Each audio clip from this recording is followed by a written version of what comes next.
Good morning student. आज का हमारा टॉपिक है अणुओं में इलेक्ट्रॉन का विस्थापन। और अणुओं में इलेक्ट्रॉन का विस्थापन 4 प्रकार से होता है। पहला हम पढ़ते हैं प्रेरणिक प्रभाव, दूसरा इलेक्ट्रोमैग्नेटिक प्रभाव, अनुनाद और फोर्थ है अति संयुग्मन। वन बाय वन करके हम चारों इफेक्ट्स को पढ़ेंगे। सबसे पहला इफेक्ट पढ़ेंगे हम इंडक्टिव इफेक्ट यानी कि प्रेरणिक प्रभाव। इस प्रभाव में क्या होता है कि जब भी दो विभिन्न परमाणुओं के मध्य बने सहसंयोजक बंध के इलेक्ट्रॉन अधिक ऋण विद्युतीय परमाणु की ओर विस्थापित हो जाते हैं तो अणुओं में इलेक्ट्रॉन के इस प्रकार के विस्थापन को प्रेरणिक प्रभाव कहते हैं। क्लियर मीन्स यानी कि जैसे हम इस एग्जाम्पल को देखें तो कार्बन और हेलोजन के बीच में सहसंयोजक बंध बना है, एक एक इलेक्ट्रॉन की साझेदारी हो रही है, लेकिन यहाँ पर हेलोजन परमाणु अधिक विद्युत ऋणात्मक परमाणु है, यानी कि इसमें इलेक्ट्रॉन को अपनी ओर आकर्षित करने की क्षमता ज़्यादा है, और कार्बन कम विद्युत ऋण परमाणु है। अब क्योंकि हेलोजन में इलेक्ट्रॉन को अपनी ओर आकर्षित करने की क्षमता ज़्यादा है, तो ये जो साझे का इलेक्ट्रॉन युग्म है इसका इलेक्ट्रॉन भी इसकी ओर विस्थापित हो जाएगा। और इस विस्थापन को हम इस तरीके से दिखाते हैं।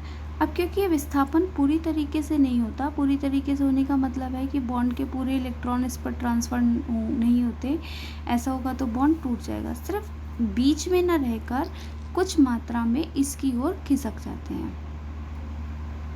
ठीक है, यानी कि जैसे हम साझे का इलेक्ट्रॉन कर रहे हैं तो इलेक्ट्रॉन इस तरीके से होने चाहिए, तो वो इलेक्ट्रॉन इस तरीके से न रहकर दोनों इलेक्ट्रॉन हेलोजन परमाणु पर आ जाते हैं। तो इसे हम कहते हैं कि विद्युत ऋण अधिक ऋण विद्युतीय परमाणु की ओर इलेक्ट्रॉन विस्थापित हो गए। इस विस्थापन के कारण जो हमारा अधिक विद्युत ऋणी परमाणु है उस पर ऋणावेश और कम विद्युत ऋणी परमाणु पर आंशिक धनावेश उत्पन्न हो जाता है। तो नेक्स्ट प्रेरणिक प्रभाव के प्रमुख लक्षण निम्नलिखित हैं। सबसे पहले यह एक स्थायी प्रभाव है, ठीक है, कि परमानेंट रहने वाला इफेक्ट है। ऐसा नहीं है कि थोड़ी देर बाद इलेक्ट्रॉन वापस अपनी स्थिति में आ जाएंगे, क्योंकि जो अधिक विद्युत ऋण परमाणु है वो इलेक्ट्रॉन को अपनी ओर ही आकर्षित रखेगा। दूसरा, अभी हमने कहा कि आंशिक विस्थापित होता है।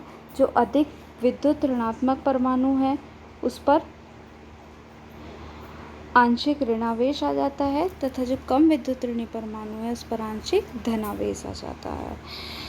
यह प्रभाव कार्बन परमाणु में श्रृंखला के एक सिरे से दूसरे सिरे तक संचरित होता है, और जैसे जैसे प्रभाव उत्पन्न करने वाला परमाणु यानी कि जो अधिक विद्युत ऋणात्मक परमाणु है, जैसे यहाँ पर हमने पढ़ा हेलोजन से हम दूर होते जाएंगे, इस प्रभाव को मान कम होता जाएगा।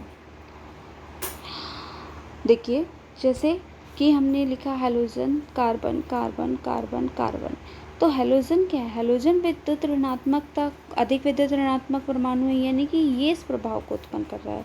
अब जैसे जैसे हम इससे दूर जाएंगे 1 2 3 4 हम इससे दूर जाते गए ना, तो सबसे ज़्यादा जो प्रेरणिक प्रभाव है वो इस कार्बन पर होगा, उससे कम इस पर, उससे कम इस पर, और यहाँ तक आते आते ये प्रभाव नगण्य हो चुका होता है। तो इस तरीके से जितना हम दूर जाते जाएंगे ये प्रभाव हमारा नगण्य होता जाएगा।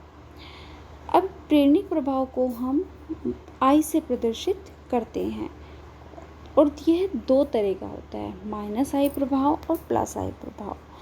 जो समूह हाइड्रोजन की तुलना में इलेक्ट्रॉन को आकर्षित करने की क्षमता अधिक रखते हैं, ठीक है, यानी कि हाइड्रोजन से अधिक मात्रा में इलेक्ट्रॉन को अपनी ओर आकर्षित कर सकते हैं, उन्हें हम -I समूह कहते हैं। और इसके विपरीत जो हाइड्रोजन की तुलना में इलेक्ट्रॉन को आकर्षित करने की क्षमता कम होती है, उन्हें हम +I प्रभाव कहते हैं। For example,